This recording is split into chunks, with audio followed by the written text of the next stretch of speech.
তুমি আমার কবুতরের বাচ্চা, তুমি আমার গেন্দা ফুল, তুমি আমার অন্ধকারের হারিকান, তুমি আমার বর্ষাকালে হাতি, তুমি আমার উড়োজাহাজের হেল্পার, তুমি আমার হিন্দি ছবির নায়িকা। তবে এত বাধা কেন আমাদের? তুমি চাইলেই সব হবে। না, আমি চাইলে সব হবে না। ওই মাতবরের কাছে আমাদের জমি বন্ধক রয়েছে। আব্বা কথা দিয়েছে ওর সঙ্গে আমার বিয়ে দেবে, আর আমার যদি বিয়ে না হয় ওর সাথে ওই জমি জায়গা কিচ্ছু ফেরত দেবে না। কিন্তু কিন্তু তুমি চিন্তা করো না, ওই বুড়ো বেশি দিন লাস্টিং করবে না। তখন তুমি হবে আমার হৃদয় রাজ্যের রাজা।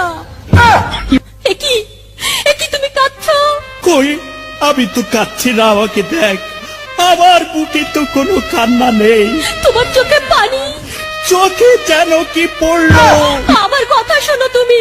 আমাকে কোনো কথা বলো না, আমাকে একটু সিঙ্গেল থাকতে দাও, আমাকে একটু সিঙ্গেল থাকতে দাও।